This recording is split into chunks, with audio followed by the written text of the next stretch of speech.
राजनीति में आने पर फिल्म स्टार रजनीकांत ने फिलहाल यू टर्न ले लिया है। रजनीकांत ने कोरोना के डर और खराब स्वास्थ्य की वजह से फिलहाल पॉलिटिक्स में न आने का फैसला किया है, क्योंकि पहले उन्होंने फैसला लिया था और अब इसे फिर टाल दिया है। रजनीकांत ने 4 पेज का एक बयान आज जारी किया और कहा कि राजनीति में सक्रिय रहने के लिए लोगों के बीच जाने की जरूरत है, लेकिन कोरोना काल में अगर रैली करूंगा तो बहुत सारे लोग खतरे में पड़ जाएंगे और वो ऐसा नहीं कर सकते। रजनीकांत ने कहा कि वो चुनाव में उतरे बिना ही लोगों की बाहर से सेवा करते रहेंगे। रजनीकांत 31 दिसंबर को नई पार्टी का ऐलान करने वाले थे। दरअसल 3 दिसंबर को रजनीकांत ने कहा था कि वो एक नई पार्टी बनाएंगे और 2021 का विधानसभा चुनाव भी लड़ेंगे, लेकिन फिलहाल उन्होंने अब राजनीति में आने का फैसला टाल दिया है। हम फिलहाल चेन्नई के पोएस गार्डन इलाके में हैं। जो घर आप मेरे पीछे देख रहे हैं वो सुपरस्टार रजनीकांत का घर है। इस घर से एक बहुत बड़े ऐलान की उम्मीद तमिलनाडु की जनता और ख़ास तौर पर उनके फैंस लगाकर बैठे थे।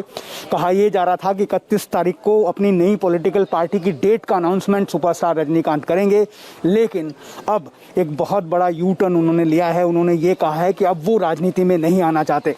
जो 3 पेज का स्टेटमेंट रजनीकांत ने जारी किया है उसमें प्रमुख तौर पर उन्होंने ये कहा है कि कोरोना का जो सेकेंड वेव है उसका डर उन्हें सता रहा है। वो खुद जो है स्वास्थ्य उनका ठीक नहीं है। जिस फिल्म की शूटिंग वो कर रहे थे वहाँ पर उनका कहना है कि इतनी ज़्यादा प्रिकॉशंस लेने के बावजूद लोगों को कोरोना हुआ, जिसके बाद उन्हें 3 दिन तक अस्पताल में रहना पड़ा।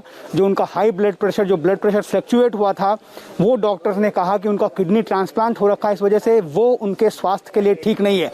उनका ये कहना है, स्टेटमेंट के जरिए वो ये बता रहे हैं कि अगर वो वर्चुअल इलेक्शन कैंपेन करते हैं तो जिस बड़ी जीत की तरफ उनका गोल है, उनका लक्ष्य है कि तमिलनाडु में सरकार बनानी है, वो उसको हासिल नहीं कर पा सकते हैं। राजनीति के जानकार इस बात को मानेंगे, उनका ये कहना। रजनीकांत कहते हैं कि जब तक वो लोगों से मिलेंगे नहीं तब तक वो अपनी बात, अपनी नीतियाँ, अपनी विचारधारा लोगों तक नहीं पहुँचा सकते हैं। और उनका ये कहना है कि अगर कोरोना के वक्त अगर वो लाखों की भीड़ इकट्ठा करते हैं तो वहाँ पर लोगों को भी संक्रमण का खतरा है। इसी वजह से बहुत पीड़ा के साथ उनका कहना है कि उन्होंने ये फैसला लिया है। हालांकि यहाँ से उम्मीद जरूर लगाई जा रही थी कि लोग जो हैं उनकी बातों को सुनेंगे। 31 तारीख को पार्टी लॉन्च की डेट का अनाउंसमेंट था, पहले ही उन्होंने बात ये कह दी थी, लेकिन अपने स्टेटमेंट के जरिए वो ये अब कह रहे हैं कि वो अपने फैन से, तमिलनाडु की जनता से माफ़ी मांगते हैं। हालांकि उनका ये भी कहना है कि वो राजनीति से बाहर रहकर, इलेक्टोरल पॉलिटिक्स से बाहर रहकर जनता की सेवा करेंगे। जनता, तमिलनाडु की जनता जो है उसके लिए वो कर्जदार हैं, उनके लिए जो बन पड़ेगा वो करेंगे, लेकिन पॉलिटिक्स में अब उनकी एंट्री बंद हो गई है। ये एक बहुत बड़ा सदमा कह सकते हैं रजनीकांत के फैंस के लिए, रजनी मक्कल मंडरम के लिए, जो लगातार इस बात की तैयारी कर रहे थे। उनका ये मानना था, उन्हें इस बात की उम्मीद थी कि 2021 के तमिलनाडु विधानसभा चुनाव में रजनीकांत एक बहुत बड़ी हस्ती बनकर उभरेंगे।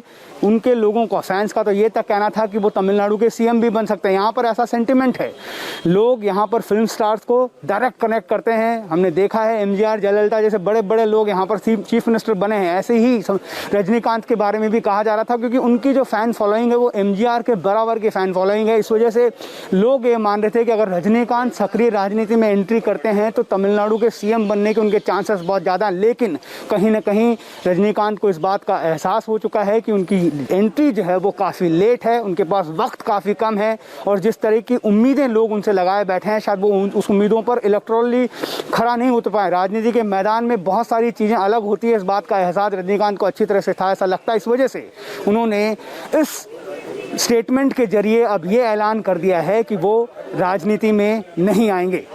कैमरामैन किरण के साथ श्री राघवन, इंडिया टीवी, चेन्नई।